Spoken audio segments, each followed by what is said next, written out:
Hello everyone and welcome to Golf Center. I'm your host Chris Tremblay. I'm very pleased this week to be joined by golf expert Mr. Bob Stevens. Bob, thank you so much for being with us. Golf expert. You're taking that term a little too far, but I've been around the tours a little bit and been around the island for a while, so yeah. Well, as far as we I'm all concerned, think we're experts, right? As far as I'm concerned, you're definitely an expert. Hey, we have to start off the show this week by talking about some local state champs. Absolutely. The Hilton Head Christian Academy boys, Coach Doug Langle's team won the state championship, the 3A state championship, last week by beating perennial power Pinewood Prep. That's a lot of P's at once. By 13 strokes. Pinewood Prep has won 4 of the last 5. Hilton Head Prep won last year, and this year, another local favorite wins. And another local favorite that, you know, we got an advantage in golf statewide, and it's good that the kids at Christian Academy took advantage of it. I think we're going to see that happening throughout the spring. The kids from down here are going to play awfully well in the state competitions in golf. We've had a lot of juniors locally playing very well on the Hurricane Junior Golf Tour, the International Junior Golf Tour, and needless to say, some of them play for Hilton Head Christian Academy. Going over some of the scores, Bob.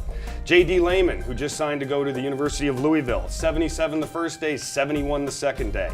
Bryson Nimmer and Jonathan Schubel, 77 the first day for both of them, 75 the second day. And they have 2 freshmen as their 4th and 5th men, RJ Bartolomucci, I hope I said that right. RJ, I hope I took care of you okay there, buddy. 81-77, and Matt Lehman, JD's younger brother, also 81-81. Now, if you look at these scores, for a team that's comprised of a senior, 2 sophomores, and 2 freshmen. Wow. They've got a few years left. Yeah, I mean, they've got a few years left where you certainly think that they would be a powerhouse. Make some room on that trophy case. There may be some more hardware coming in the next few years. We need some room on that shelf, absolutely. Yep. Also, when you look at their players, Bryson Nimmer, sophomore, he's coming off a win 2 weeks ago at Shipyard. So like I said before, not only are they playing high school golf, but they're going out and exposing themselves to these junior tours that are making them sharper when it comes to competition. And you work with those junior tour type players. Tell me what a difference that makes to get the other experience besides just 9 holes in the afternoon with the guys on a high school team practicing. Well, most of the junior tours, they have 36-hole events, and that's what most of the high school tournaments are, qualifiers for bigger events. And when you learn to get in these situations where you're not the deer in the headlight anymore, you feel a little bit more comfortable, it's easy to see how these kids can start to produce. Obviously, and that has even shown up when we've gone to the big tours. The more experience you get, just the more times you get around the block, the better off you're going to be. Needless to say, we're seeing a lot of young kids getting out there and playing pretty well. Aren't they? So Billy Horschel, the hottest thing on any of the tours lately, just all of a sudden clicked for him. And who we're going to cover in just a minute, we're going to cover another rookie that wins on the tour. So before we break away from Hilton Head Christian Academy, we'd like to give them a shout out and congratulations. Way to go. Absolutely. Now jumping to the PGA Tour. A person that not many people have probably heard of, Derek Ernst, is a winner after 9 events. Yeah, I follow the tours. I've never heard of Derek Ernst, and he kind of backed in a little bit, but a lot of times that's how you win the first event, is you kind of get it done and then wait for somebody else to kind of hand it to you. Phil Mickelson bogeyed 16 and 17 down the stretch when we thought he had the tournament won, and actually the worst mistake he made is short par 5 15th. Did not get up and down from the bunker for birdie. When he made par there, that kind of started the negative momentum, and then he bogeyed 16 and 17. And Derek Ernst ends up in a playoff with David Lynn, the Englishman who almost won the PGA up at Kiowa last year. And Derek Ernst, look at him, he's standing there with the trophy, and I'm sure he doesn't even believe it. He's got a lot more zeros there, too, in his bank account. And you know, it's funny, too, you bring up Phil. It seemed as though when he didn't make that birdie on 15, it wasn't the same step going to 16, 17, and 18, which are 3 of the toughest closing holes on tour. No, these guys, they have it in their heads. This is what I've got to do here and here and here. He had birdied 14, a very short par 4, so he had the momentum going the right way, but he got himself in trouble on 15 all week long. It's a risk-reward hole. Most of the players get rewarded. Phil did not, and he paid the price. It didn't work that way. Yeah. And when you look at how Derek played the very challenging 18th hole, a par 4 with water running up the left side, all the way to the left side of the green. He got up there in regulation, hit a beautiful drive from, I believe, about 190 yards. He pumped a 6-iron in there to about 2 feet, made the birdie to get to 8 under, and then sat with David Lynn in the clubhouse while Phil had his bogey fest coming in. Went out, they started on 18 again, and sure enough, the rookie got up there again, banged it right down the middle, a little longer shot on his second this time. How hard is that for a pro to do it and then have to sit and wait and then go out and have to do it again on a hole like Well, that? I think so much of it depends on how they spend that time from when they finish until it's time to go. I think we've seen in the past players that have finished and have been raced up to the TV booth to go ahead and they don't do that talk anymore. a little bit. Guys don't do that anymore. Kenny Perry, I think, taught us that lesson at the PGA a lot of years ago. PGA in '96, yes, absolutely. At Valderrama, when he was going against Mark Brooks in the playoff, he'd sat up in that booth for the better part of half an hour to 45 minutes, and it proved to be his undoing as he got up there in the first playoff hole and hit a pop-up. So Derek went out there, was hitting some balls, got himself in the playoff, and what can you say? He hit a 3-iron in there to the green when David Lynn hit it in the hazard, and he's a winner on the PGA Tour. Which gets him into the Players, Oh, boy. which is a huge thing. Not only gets him the 2-year exemption and all those zeros you talked about, gets him into the Players Championship. I think it's golf's 5th major. It is a wonderful tournament on a fabulous course. I think it's going to be a great week. I think so too. I couldn't agree more. So congratulations to Derek Ernst on his fine win and talking about the Players Championship. Yes, let's go to the Players and talk about What an exciting time of year. I mean, you know, we've just had the Masters, we've had the RBC Heritage, we've had the tournament with the Champions Tour guys over in Savannah, and now right away we go into an event that's only about 2.5 hours away from us for those who want to go down and visit, and that is the Players Championship. Yeah, let's go visit the Alligators at that 17th hole. Oh boy. Ton of rain this past week down there. They had over 10 inches of rain last weekend. It actually submerged the walkway to the 17th, but they have sub-air system in the greens. They've got new drainage all You over and I the were golf course. talking about that before we went on air, so if you could kind of sum that up real quick, what they've done there in the last couple of years. Yeah, they can make the course play any way they want to. They've redid all of the subsystem. We never even think about that goes underneath the turf. They redid that about 3 years ago, put new turf on top of it, so they can drain it any way they want to, and very well. And with the sub-air system, which are actually machines that you can hear when you're playing, can drain the water out of the green. They're literally vacuuming the water, sucking it right down out of the green to firm up the level. So no doubt that by tournament time on Thursday, things will be considerably drier, and come Sunday, they should be probably pretty crispy out there. They might actually, have that turn, have that little purple hue that you usually see at a tournament on Sunday. No doubt about it. Yeah, it'll be a great tournament. Talking about favorites for the event. You can't make a favorite for this event. That's, to me, what makes it so darned intriguing. Tiger plays it every year. Phil plays it every year. They've each only won it once. Tiger doesn't usually go play places where he doesn't win a lot. This is one of the very few places. Pete Dye courses are hard. We know that from Harbour Town and Long Cove here on the island, and from his course out off the island.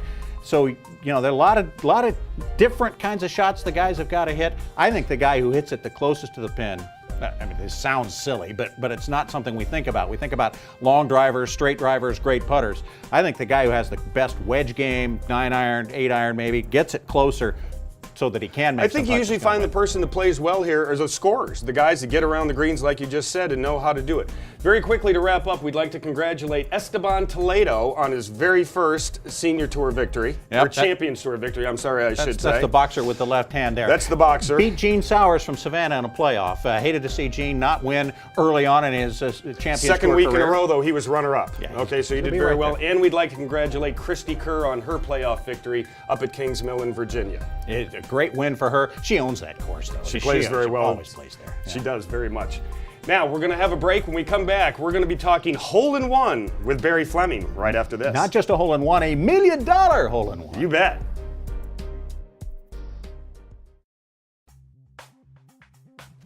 Welcome you back to Golf Center. We've got a special guest for us, good friend of mine, Barry Fleming. He's the executive director of the Low Country Golf Course Owners Association. But coming up at the end of the month, he's going to be a part of handing out maybe $1 million. $1 million? $1 million to some lucky player out at Old South. Barry, good to see you again. Tell us a little bit about the Touchstone Energy $1 million hole-in-one shootout presented by Palmetto Electric. Hey Bob, thanks. This is going to be the 11th year that Palmetto Electric has basically sponsored this. They sponsor so many events and lend to all over the community with all the charities that are involved, but this is the only event in which they put their name on it. So it's great. It's basically, it benefits Bright Ideas, which is a grant program that provides funding for local innovative classroom projects. It takes place on May the 30th, 31st, and June 1st. Yep. Those area golfers, who probably most of them know about it, but it takes place on a Thursday, Friday, Saturday. And on Thursday and Friday, we're out there all day from 9 in the morning till 7 in the evening.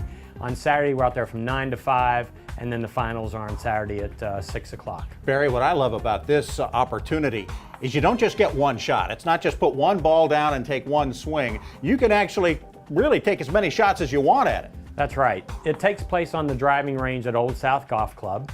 So, as I say, we're out there all day. We hit everybody. There are like 15 tee markers. So we have 15 tee boxes where they're hitting to a target green that's approximately 110 to 120 yards away. And they stand there all day hitting shots. They can buy a ball for $1 a shot or 12 balls for $10. We also have coupons all over the area, most area pro shops starting next week, where they can get there, buy one bag, get one free. You can use that once a day.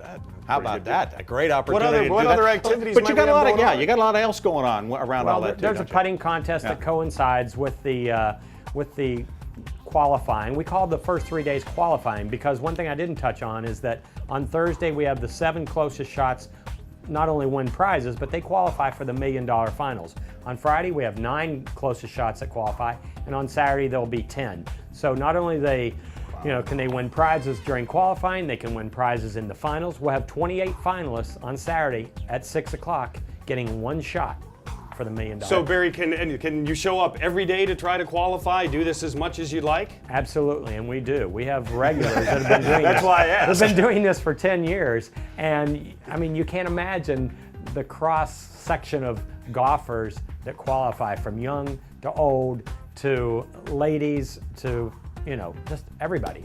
We end up with quite a cross-section of golfers of those 28 finalists. Be prepared, though. Your amateur standing might be in doubt here. Well, after Saturday night when it's all over. Remember, Jason Bone That's right. Decided to turn pro when he won the $1 million. When he was a student at the University of Alabama. Yeah, and he had to make that choice. So be careful. If you can't win the $1 million and ruin your amateur standing, then maybe you want to just miss by a little bit. Well, one of the things we need to tell the viewers also, Bob, is that if a hole-in-one is made and the $1 million is given out, you don't need to worry about your electric bill going up because Palmetto is not paying out the $1 million. It is being covered by an insurance policy, so no worries there. Barry, it'll be a whole lot of fun. Folks can get entries and can be involved at all the pro shops around town? Yes, we'll have these buy a bag, get one bag free. They can also go to www.palmettoelectric.coop for more information, and or check with Old South. They'll certainly have information on it also. Well, Barry, thank you so much for joining us. We look forward to the event, and when we come back, we're going to be joined by Tina Sprouse from the Heritage Academy right after this. You're watching Golf Center on WHHI Sports.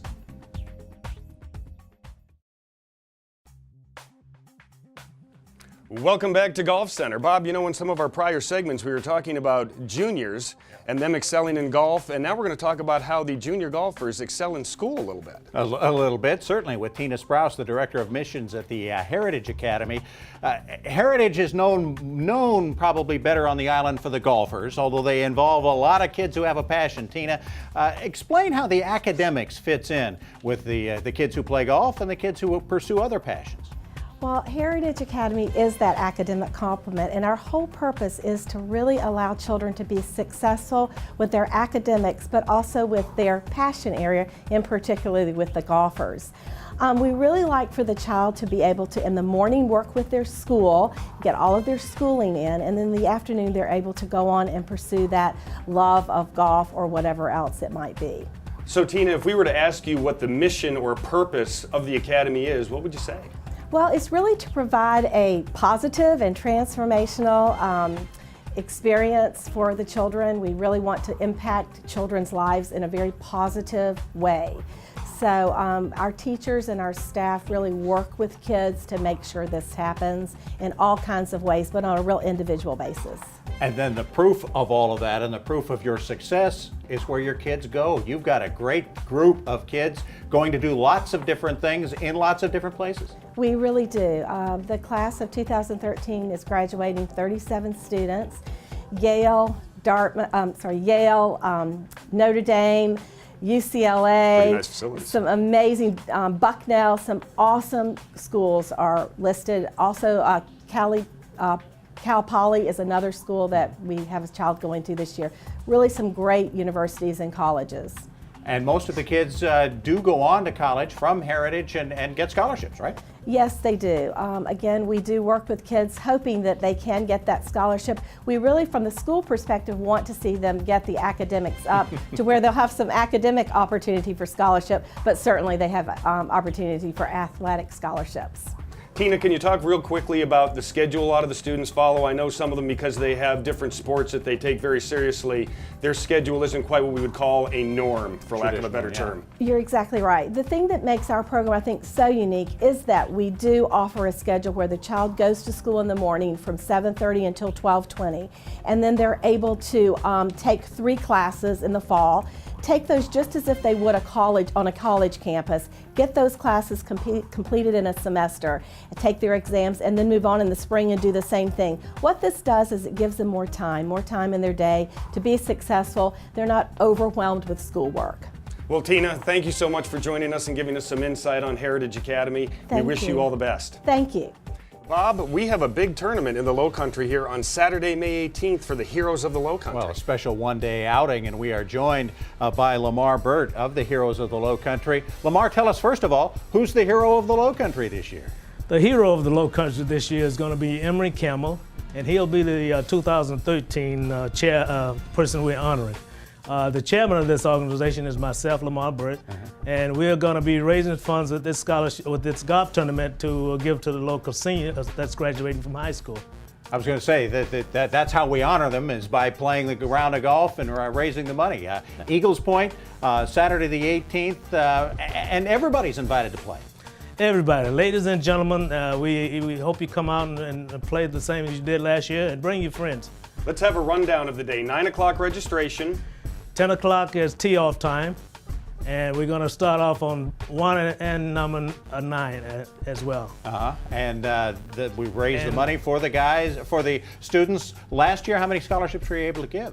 Last year, we gave out 6 scholarships, average of $350 apiece, and those students are in college now, and they're all doing well. Hopefully, we can return those students with another scholarship this year with the participation of. How are the students that receive the scholarship? How are they selected? Well, they were selected through the process through our scholarship committee, and that was done by a group of 3 ladies who in our scholarship committee. They did that, and they have a way that they bring these kids in. They either have to have a 2.5 or better to receive these scholarships, and they have to maintain that grade as well through college as well. So if a student is potentially interested on being eligible to garner one of these scholarships, how should they contact you? Well, they should contact Heroes of Low Country at P.O. Box 3217 in Bluffton, South Carolina, or our website, and that should be posted on the TV screen as well. How are we going to, exactly how do we honor the honoree of the year? I'm just curious about that, Bob. I think we go out and play golf and have a whole lot of fun and think about Emery a little bit and have a great time and know what that honoree is helping us do and create that great opportunity. Are there any other activities going on that day that'll make the event even more special? Well, what we thought we'd have in this year, we thought we'd have a card game going on, and that card game was include mahjong, bid whist, and also canasta and those sort of games. Those will be those people who cannot play golf or don't want to play golf. They can participate at the course as well with playing cards. That's a great idea. I like that. Yeah. That way everybody can literally do something. Absolutely. If you don't feel like doing some golfing, you can do some dealing, right? Absolutely. We want everybody to come out and participate. Lamar, thanks so much for joining us. It's great to hear about. Again, Saturday, May 18th out at Eagles Point to honor the hero of the Low Country. No doubt about it. Thank you so much for joining us, Lamar. We'll be back here on Golf Center, WHHI-TV.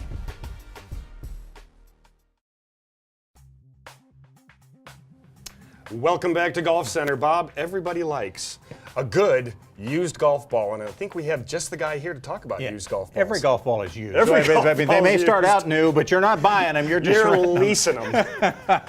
Edward Douglas from Mulligans, a new business out in Bluffton, is joining us. Edward, tell us about where Mulligans is and what you guys are doing out there. Sure. Mulligans, if you go up 278 towards I-95, it's between Island West and also between Rose Hill. You turn left on the Buckwater Parkway when you see the Outback Steakhouse sign. As soon as you turn left there, the first right is Berkeley Place. And of course, that's where the Bluffton Theater is. We're right in there. All right, and you're doing used golf balls is what we talk about, and that's kind of what gets people through the door a little bit, but there's so much more going on. Yeah, there is. Used golf balls is our primary business. Today even golf balls could run as much as $50 a dozen. Easily. Easily, that's right. And we have everything from grade A golf balls, which are nearly mint, all the way down to shag and practice balls. But we also have accessories. We're grading them like eggs. We've got grade A, we've got jumbo, we've got, all the different sizes and the quality. Yeah, that's exactly a lot of the right. accessories, people who have a favorite team are going to find what they want to accessorize their golf game at Mulligan's, aren't they? They really are. We have a lot of NCAA, NFL, and MLB, like head covers, the new golf bags.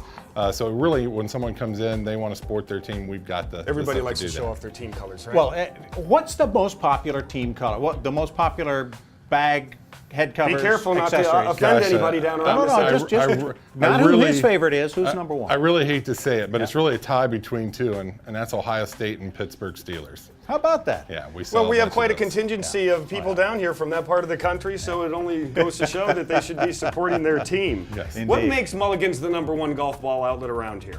The fact that we have such a large selection, and it's really a pro shop atmosphere. When you come in, the Golf Channel, Golf Center, from HHI here is going to be on the TV, and that's something that we really wanted to try. We want people to feel comfortable and tell their golf stories when they come in. And not just accessories and balls. You guys do club fitting. You do all that as well, don't you? Yes, we do. You can come in if you're just getting a single club regripped. Normally we can do that while you wait. You can drop off your clubs to be regripped, pick them up the next day. If you need them repaired, sometimes they do get broke, we can fix those. Well, it's so important too, Bob, when it comes to playing the game and being able to hit the shots you want, having good, clean, new grips on your clubs can make your clubs feel like brand new for a fraction of the cost. Absolutely, that's for sure the case. Edward, thank you so much for joining us. We appreciate the time, and Thank we'll you. be heading out to Mulligan's in Bluffton. And we'd like to thank you for joining us here on Golf Center this week. For my co-host Bob Stevens, I'm PGA professional Chris Tremblay. We'll see you next time.